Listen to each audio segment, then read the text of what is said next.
Today I'm going to be replacing this multifunction switch. This is on my 2011 Chrysler Town & Country. This works for pretty much all Dodge and Chryslers from between 2008 and I think it's 2016.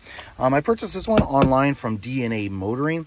It was the best one that I could find at the most economical price, so that's why I went ahead and grabbed this one. So let me go ahead and pull this out, show you exactly what it's going to look like.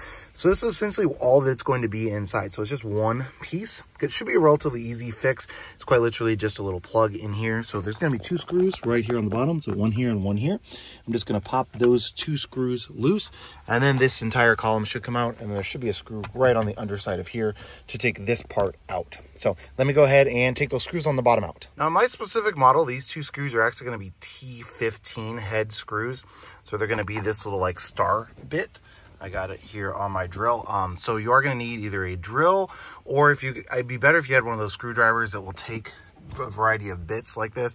So it's just going to be the little star shaped bit. That's what's going to fit the screws on this. Now I know some of these are going to have Phillips.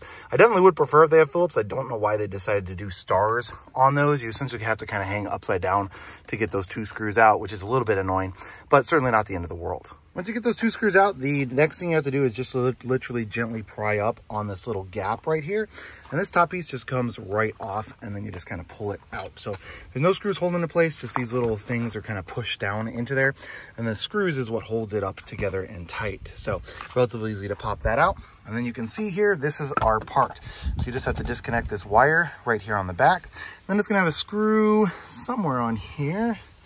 Looks like it should be right there, actually. It might be missing that screw. But this is going to be the part that you're going to need to pull out and replace. Yeah, so mine was missing that screw. It's supposed to have a little screw up there. I'm not sure if somebody had replaced it in the past and just didn't put that screw back, lost it or whatever. It does have this little clip that's going to be right there, and you can see on the old one what the clip is going to look like. You can see the difference between the old and the new. And so that little clip is going to slide right into there. So we'll hold it in place without too much issue, but it should have a screw right there on top that you're going to remove. Just happened this vehicle did not. Now, I personally wanted to test it and make sure that it worked before I reassembled it. Like, those screws at the bottom aren't too terribly difficult, but I always try and check stuff before I put it back together. So I went ahead and plugged this in. I started up the vehicle. So I'm going to go ahead and test it out now. And as you can see, we are working. So relatively easy fix. Like I said, it's just going to be that one screw there, assuming yours is going to have it, and the two screws on the bottom that are going to be that T15. So, and then just putting it back together, I quite literally just have to take this, pop it back on top, put those screws back in from the bottom, and should be good to go.